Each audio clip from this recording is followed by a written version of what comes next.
Hey everybody, this is Rob with Empire Clan again, doing the second video for the solo boss raid event. Like I said, I was going to progress up the pagoda and get to the next level in order to provide you guys some insight on how to actually attack the Broodling. And then tomorrow, once our guild raid actually begins, I'll do the recording of a video for the actual guild raid, so you can kind of see how the team tag teams against the Zuhul, the actual event monster.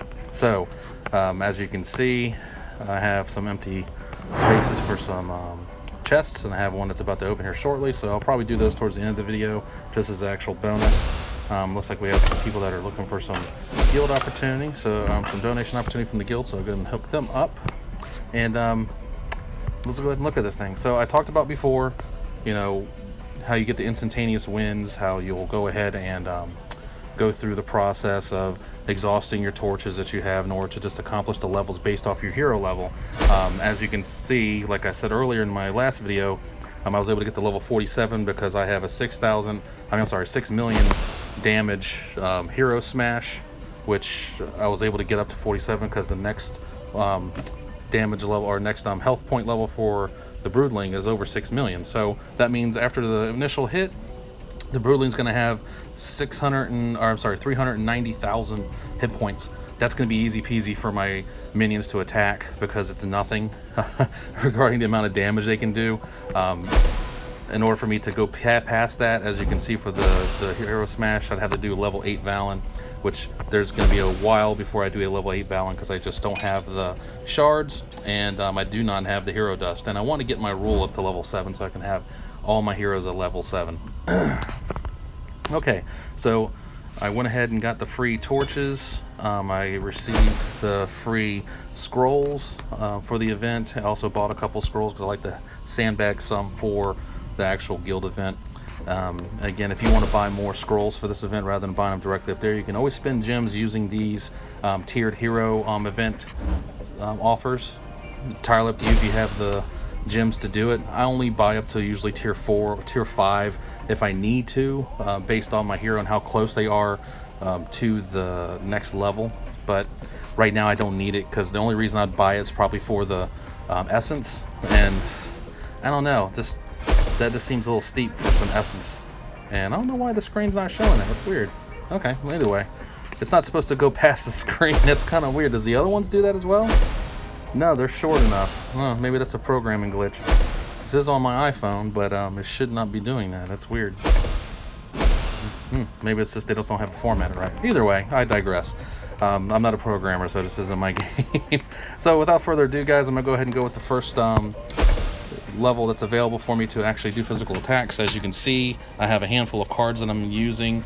I do have the commander to help shift lanes to avoid spits. I have the magic construct, even though the magic construct is something I always use anyway as an extra bonus because of just the ascension that they gave this thing. I'm going to be using Valkyrie. I do not have my Valkyrie ascended because I replaced those ascensions on the void section to help buff up the arcane section of the ascension tower. I always have at least one fearless leader to get the lanes going crazy. I do use the Trinity, even though she's not ascended and she will die if one gets killed. I use Trinity just because it's extra hits, and once I get them all in that lane, I'm going to be able to use the shield to at least protect the group with this spell here. And then I'm going to use Soul Leech so that as they kill the skeletons that I use over here for the undead raid, she'll get buffed up. And then of course there's always going to be the Bloodstalker, because Bloodstalker is just dominant and he doesn't get snatched as frequently. Now what you'll see, if you can see it during this recording, is Anubis gets snatched up too.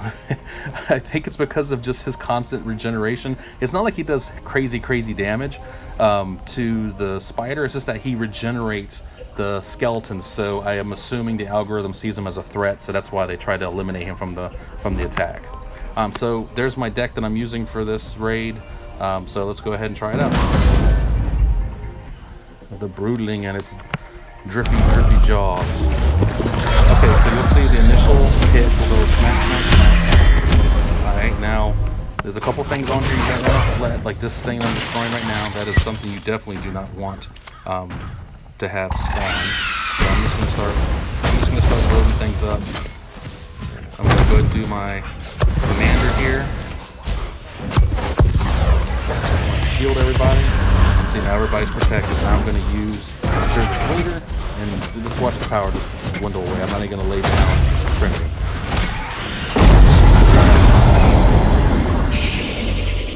Okay, and you notice I didn't use any scrolls. I didn't have to use any of my fire scrolls, my free scrolls, or my wind scrolls. The fire scroll is like a giant blast across all lanes and kills all of her little minions. The free scroll just stops everything in time for I think approximately about 5 seconds. It also removes any puddles of venom or acid or whatever you want to call it that's on the field, so your characters can walk across them without dying.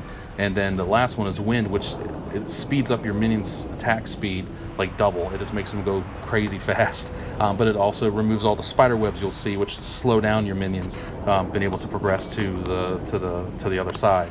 So if you need them, use them by all means.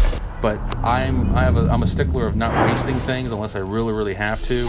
And these events here, when you're lower tier, like if you're even battling at the beginning, if you get strong cards, strong minions, do not waste your scrolls. It is a waste of resources that you'll need at a later date as you progress through this event, especially if you're in your guild. If your guild is trying to get through to at least to level 30 to get that legendary card that they give you, by all means, try to hold on to your resources, especially if you guys are strategically attacking. In our guild for Empire, we try to tell everybody to not use the resources in the beginning, even though there's like 15 people attacking when the thing first starts. There's no reason to waste your scrolls, because you might want to be the one that takes down that Azul. Don't waste your scrolls. Don't do it, because there's 14 other people attacking. Trust me, you guys will take that thing down. It's not a race at that moment. A lot of people want to try to get to as far as they can, like in the first hour. If you're under a time constraint to play the game, I get that, but trust that if you're in a very active guild, like for us, we have 29, 30 people that are constantly active. We even have some people that don't play the game regularly that only actively play during the raid, and that's great. We appreciate that. They're still an active part of the Empire. But don't waste your resources at the beginning, because you do have big key players that are going to evaporate that thing's life, so don't waste it. So let's try the next one. Not that much health still on this one either, so I'll probably be able to kill it relatively quickly. As you can see, they have the puddles, they have those guys that we talked about that we don't like.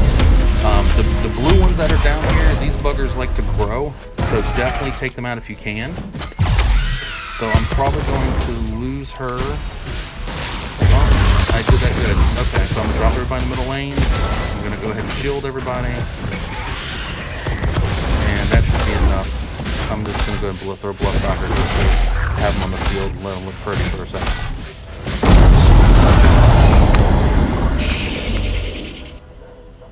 Alright, that was an easy one. Okay. Not bad at all. This at least kind of gets you geared up so that you're prepared to really start battling this thing as you start to have to really be strategic on taking it down. Alright, so I get to claim some stuff, and as you can see, I'm getting I received a couple spells and then a fragment, which is an artifact. And then, of course, some more guild guild torches for the guild event. Man, my tongue is tied today. It's been a long day. Okay. Let's do this next one. Again, it's only going to be 390,000 hit points for the Broodling, so it should be fantastic. As much as I don't like those guys down the bottom growing, I'm just going to go ahead and put the Magic Construct up top, just so I can go ahead and put some pressure on it. Okay, so now there's birthed, and those red ones are extremely powerful. There's the spit I talked about. Yeah, there's the stomp I mentioned. Alright, now I'm going to shield everybody after I put down the commander helps to get everybody in one lane, and if you have her buffed up and then ascended, if there's an ascension for her, she will make the entire lane go fast. And what I've seen, it stacks. So if you keep using commanders and you keep switching lanes, she'll make the group faster and faster and faster and faster, stackable. Just like I believe the Fearless Leader's power is stackable. So as you put down multiple Fearless Leaders in the same lane, his rage stacks on top of it. Okay, so the next one is only looks like 5,000 hit points more, so not that much. So let's do this next one. Middle lane is open. All right, so this is just a volume attack one. All she's going to be doing is just throwing these spiders at you left and right in every single lane. So she's not really a pressure one. See, it's just going to keep spawning and spawning and spawning. So the trick is just to pick a lane and just go for that lane. So I'm lay down my skeletons, switch to the commander, and let them ride. I'm just going to throw the phalanx in just to push everything back. And the good thing with the phalanx is that when you use the push, it actually pushes everything slow as well. So if you want to gain some additional ground or avoid one of the acid pools, or you want to avoid the spider webs on the ground, so they don't walk like turtles going through that stuff, go ahead and use the phalanx to push them through. It'll push them to the next level. Alright, so let's see here. Alright, so I have 2 more torches left, so I'll be able to get at least this one to the next benefit bag. Alright, so she's got a little more power this time. So they left the bottom lane open, so the bottom lane is available. The gray spiders just multiply as you kill them, so as they break down, they just become more and more and more. Okay, as you saw right there, they killed my...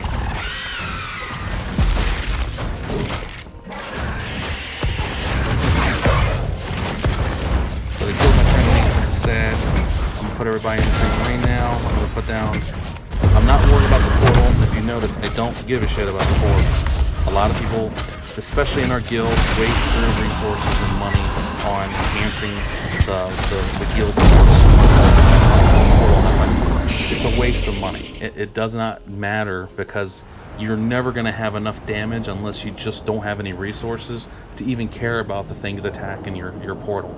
And if you're using the phalanx in this, the phalanx will push everything back if you get the spell ready enough. So it's not a necessity to waste your money or waste your attention in this manner for yourself to worry about that portal. You'll put down things that'll be able to get rid of it. If you use the spells that I have here, you'll be able to get ground back to prevent them from attacking your portal. It's a timing thing. You only have about a minute to fight this thing anyway each time you engage it.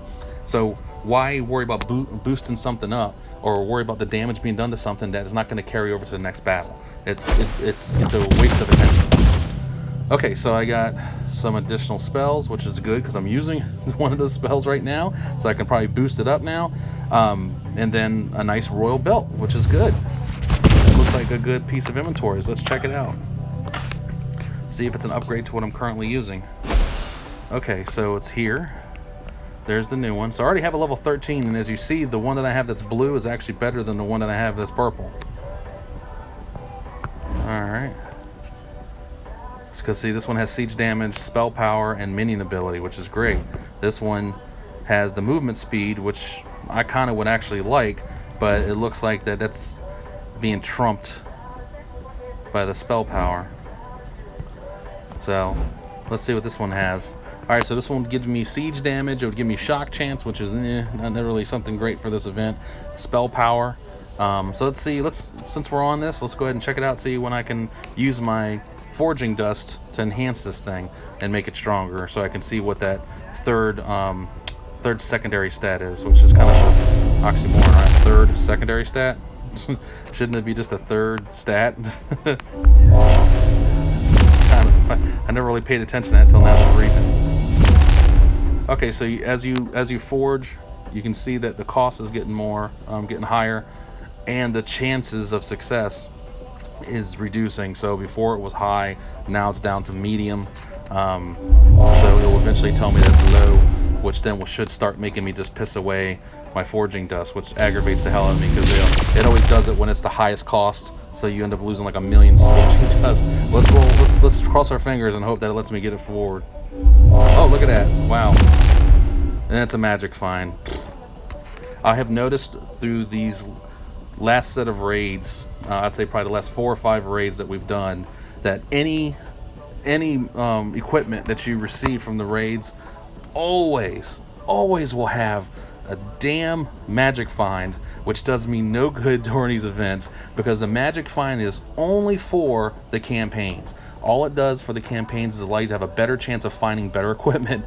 But when you get them through the raids, for one reason or another, they always want to give that crap to you, so it does us no good. Okay, so let's do my last torch that I have, and then maybe we'll do some regular battles. Okay, so a lot of those little eggs, a lot of the white spiders. Trinity should help me with that. So let's go ahead and do this. So push everybody forward. I'm gonna put that down. I'm gonna shield everybody, just because I know these buggers are gonna come out. All right, so let's get my Bloodstalker on the field. So the Stomp went ahead and took care of the shield, and now she's spitting. She's spitting again. See how fast she's spitting? Stomps again. So this is a very aggressive one. So the intent on this stage is to just slow you down, aggravate you with killing your quick minions you put down. But because my guys are so strong, they're and as you've noticed, I have yet to use any of my scrolls. I know it's because my hit's so strong and it's bringing the power down. It's not making me waste a lot of time trying to grind against this thing. Trust me, I'll get to that point to where I gotta use 2 torches in order to beat one of these spiders. But again, only use the resource if you have to. If there's an open lane that has no stuff in it, go ahead and try to use that lane to your advantage. If she's spitting and stomping, I really don't think that's going to make a damn difference, regardless of you using the scroll to clear off the spider webs or the poison. At that point, you just got to roll with the dice and say, okay, do I use the commander to switch lanes? I would say maybe use one of those scrolls. Maybe use the wind if you don't have a lot of if you have a lot of the web but not a lot of the venom. If you have a lot of the venom and not the web, then use the ice. That way you'll at least have an alternate lane you can probably dance around. That way you can lay down your undead raid, have them in all lanes, maybe have some fearless leaders, and then if you need to start toggling, toggle. Use the commander to switch lanes back and forth. She's going to spit more frequently though, so don't get your hopes up thinking that she's not going to some strange reason target a specific lane. She's going to go after the lane that causes her the most threat, so she'll spit in whatever lane you have the most strength in. So just anticipate that in those cases you want to split your weight of your power. Maybe have a Valkyrie in one lane, have the Bloodstalker in another. Maybe have your Soul Leech in one lane and then a Valkyrie in that same lane with her, but then have your Bloodstalker in the other. That way you're balancing, you're kind of, I guess, leading her to a lane to attack, so that you can salvage what you have in the other lane. That way you can do that without wasting resources. I wish I could demonstrate that to you here. I will do that in the later levels, but I probably won't waste another video just to record me doing the dancing through the lanes. Unfortunately, I just don't have that option right now with the resources I have plus the level that I'm at this moment. So let's go ahead and try to do a regular battle so I can get another chest on the weight. As you can see, this is the deck I'm using right now. I did replace the skeletons that I had with archers because I just think the range is going to help me better. It's not a crazy spammy deck. It's spammy enough. Really, I just want to get this guy up to strength as my tank and then leverage the range for these other cards that I'm pointing out right now. And then her, she has been really beneficial. The problem I have with her is that for whatever reason, the rotation when my decks or my cards are available, she doesn't seem to pop up at the right times. So I don't know if that's intentional by the game or what. So let's see who I get paired against. The Notorious JT. I don't know if I've ever played him before. It looks like his portal health is low, so he could be a bot. Okay, let's see. Right off the bat. Okay, so let's see here. I'm just gonna get rid of that. Probably didn't have to do that, but I did it nonetheless. Ooh, telegraphed that pretty well. I'll raise you a Bloodstalker. And on top of that, you're probably gonna throw a freeze at me. There you go. Bam. I saved him without him actually. He's probably going to get Venom, though. Watch. He's going to get a Viper. Right up the ass. They always have a Viper sitting there. I don't know how that works out for them, but they always seem to have a Viper. I think I got the upper hand and the Viper comes right out. Alright. No, I like to keep him for a little while. Oh, you little punk. No, please don't kill the Frost Witch. I like that there damage. Ah. Can't have them all, I guess. Alright, so let's take care of that top lane. Flocka. Flocka. There you go. Alright, see, that Magic Construct is doing me some good. And see, this is why I switched to these guys. Yeah, I mean, they're not great range, but they're doing enough. I forgot to almost use a spell. Yeah, he's now kind of screwed. Alright, you're a role player, I think. If you were a bot, that's a very unorthodox strategy for a bot, so I don't think that was a bot. So let's see here.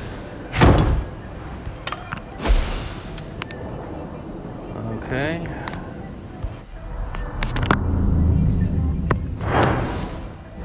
Let's see here. Yeah, he was. He was with the Avengers clan.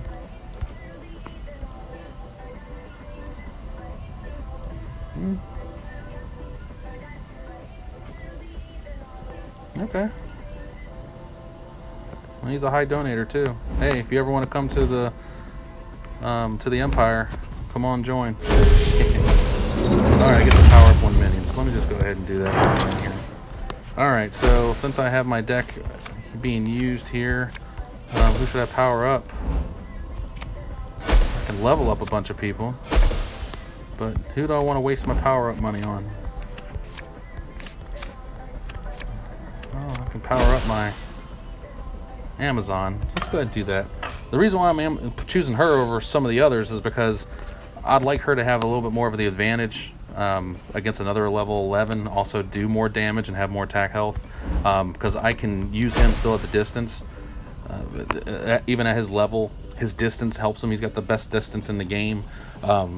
So why waste a upgrade on him if I can upgrade her, who does multiple damage, has a slightly less range, and I can make her last a little longer. So when you're upgrading your cards, don't be tempted just because you see, oh, this is the most powerful card to use, everybody's been using them. Update it based off your strategy and what you're planning on using them for. So to me, that made sense. If it didn't make sense to you, please leave a comment in your comment in the chat portion of this video. Leave your opinion there and just let me know what you would have done. Who would you have upgraded in my group? Some of these I have to actually level up. So see, I have to level them up. I'm saving my money for the guild.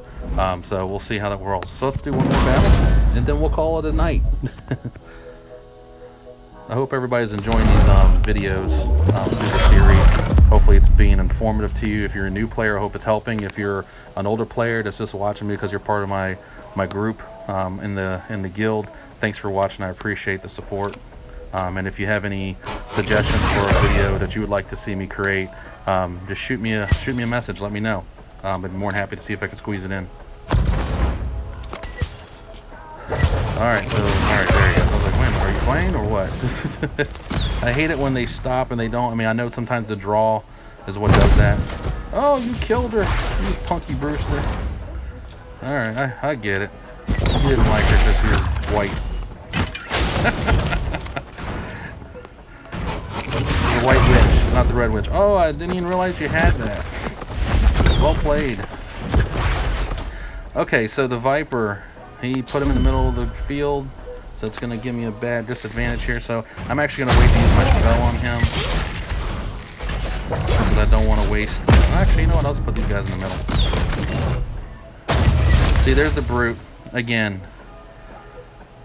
I liked him when I first started the game because he was a good tank, but at this stage in the game, he is just not worth it. So since he has that, I know he's got a lot of time still left on that to charge, which I think that's a great benefit that the game has created for you to kind of see how long the spell casting has. But I want to put some distance between just so I can have some time. But it looks like my Soul Leech, I'm sorry, not Soul Leech, but my Bloodstocker can do the deal for me.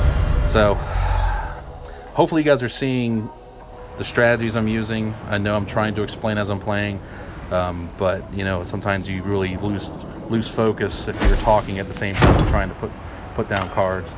But hopefully you're seeing the strategy, you're seeing the concept of why I lay to what I lay. Sometimes it's luck of the draw. I've lost already a couple of times since this raid has begun today. So it's going to happen to you. You're going to lose. You're not going to win all the time. It just is what it is. Even if you're using the spammiest deck in the whole wide world, you're going to eventually lose. I've played some counter decks that were great counters to the spam.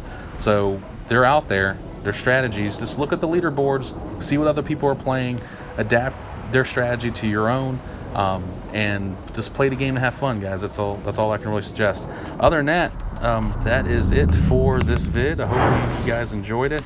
Again, if you have any input, any comments, any suggestions, go ahead and please leave that in the comments, and I'll be more than happy to review it. And if you have some suggestions for the group that are watching these videos, please post those in there as well.